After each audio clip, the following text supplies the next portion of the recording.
Hello friends, வணக்கம். நம்ம இன்றைக்கி செய்ய போகிற ரெசிபி கம்பங்கூழ். இந்த ரெசிபி ஈஸினாலும் இன்றைக்கி நியூட்ரியன்ஸ் ஃபேக்டர் ப்ளஸ் ரெசிபி தெரிஞ்சுக்க போகிறோம்.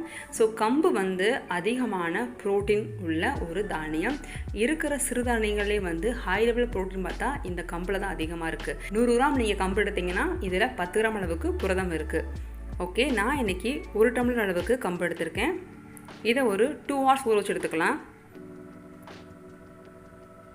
ஒரு தடவை நல்லா கழுவிட்டு அதுக்கப்புறமா தண்ணி நிறைய ஊற்றி ஊற வச்சுருங்க. ஒரு 2 மணி நேரம் ஊறினதுக்கப்புறமா இதை மிக்சியில் அடித்து எடுத்துக்க போகிறோம். பொதுவாக சிறுதானியங்களில் கல் இருக்க சான்ஸ் இருக்குது. ஸோ கல் நீக்கிறதுக்காக நீங்கள் இதே மாதிரி அரைச்சி எடுத்துக்கோங்க. அரைச்சி எடுத்து மிக்ஸி ஜாரில் போட்டு மாவு அரைச்சிக்கலாம்.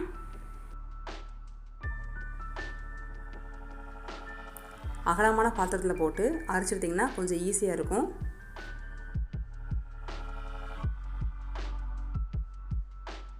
கடைசி இருக்கிற கம்பை விட்டுடுங்க. அதில் கொஞ்சம் கல் கலந்துருக்க வாய்ப்பு இருக்குது. இதை பார்த்தீங்களா, அவ்வளோதான். பாருங்கள், ஒரு 4-5 கல் இருக்குது. இதை நீக்கியாச்சு. இப்போ நம்ம கம்பு வந்து கொஞ்சம் தண்ணி ஊற்றி அரைச்சி எடுத்துக்கலாம். குறகுறப்பாக அரைச்சி எடுக்கணும். நொய்யரிசி இருக்கிற மாதிரி கம்பை அரைச்சி எடுத்துக்கோங்க. அப்போ தான் கூழ் குடிக்க ரொம்ப நல்லாயிருக்கும். நான் இப்போ உப்பு சேர்க்காமலே இந்த மாவை வந்து ஒரு 3 மணி நேரம் புளிக்க விட போகிறேன். பொதுவாக வந்து கம்பு சூடுன்னு சொல்லுவாங்க. கம்பங்கூழில் வந்து தயிர் கலந்து குடிக்கும்போது அந்தளவுக்கு உங்கள் உடம்புக்கு சூடு பாதிக்காது. மறந்துட வேண்டாம், உப்பு சேர்த்துறாதீங்க. சேர்க்காமல் இதை அப்படியே விட்டுடுங்க. ஒரு 3 hours வந்து ஃபெர்மெண்டேஷன் ஆகட்டும். ஃபெர்மெண்டேஷன் பண்ணி குடிக்கும்போது நம்ம வயிற்றில் உள்ள கோளாறு, அஜீரண கோளாறு, செரிமான கோளாறு, வயிற்றுப்புண் இது மாதிரி பிரச்சனை இருந்தால் அதெல்லாம் சால்வ் ஆகும்.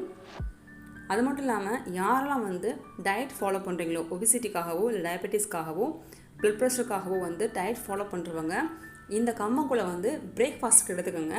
அப்போ தான் வந்து உங்களுக்கு ஃபுல்ஃபில்னஸ் கிடைக்கும். அது மட்டும் இல்லாமல் இதில் வந்து மெக்னீஷியம் இருக்கிறனால இதயத்துக்கு ரொம்ப நல்லது. இப்போ பாருங்கள், 3 hours ஆயிடுச்சு. ஒரு 3 டம்ளர் அளவுக்கு தண்ணி எடுத்து கொதிக்க விட்டுக்கிறேன். பாருங்கள், மாவு புளிச்சிருச்சு. இந்தளவுக்கு புளிச்சா போதும். அப்போ தான் கூழ் வந்து குடிக்க ருசியாக இருக்கும். தண்ணி கொதிச்சிருச்சு. இப்போ புளிக்க வச்ச மாவு உள்ளே ஊற்றி கூழ் கிண்டிடலாம். உள்ளே இருக்கிற குட்டி குட்டி கம்பு இருக்கு இல்லையா, அதாவது குருணைன்னு சொல்லுவாங்க, இல்லை நொய்யரிசிம்பாங்க, அது வேகணும். இப்போது 3/4 டீஸ்பூன் அளவுக்கு உப்பு சேர்த்துக்குங்க.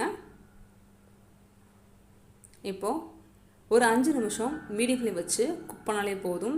கை விடாமல் கிளறணும். அப்போ தான் வந்து அடி பிடிக்காது. பாருங்கள், இந்த மாதிரி பெரிய பெரிய பபிள்ஸாக வந்து நல்லா நுர பொங்கி வரும்.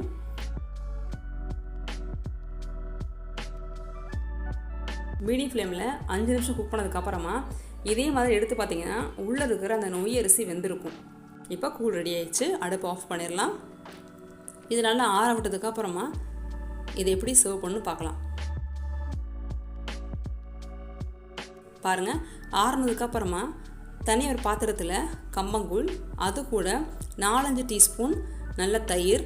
தயிர் பிடிக்காதவங்க இல்லை சேர்த்துக்கலாம்னு நினைக்கிறவங்க வந்து மோர் சேர்த்துக்கோங்க. குறிப்பாக டயட் ஃபாலோ பண்ணுறவங்க வந்து மோர் சேர்த்துக்கலாம். கூட கொஞ்சம் தண்ணி, அவ்வளோதாங்க. இப்போ இது கூட சின்ன வெங்காயம், வத்தல், மாங்காய், உங்களுக்கு பிடிச்ச மாதிரி சைட் டிஷ் கூட இதை ட்ரை பண்ணி பாருங்கள். உங்களுக்கு இந்த வீடியோ பிடிச்சிருந்தா மறக்காமல் நம்ம சேனலை சப்ஸ்கிரைப் பண்ணிவிட்டு பக்கத்தில் இருக்க பெல் ஐக்கான் கிளிக் பண்ணுங்கள். தேங்க்யூ.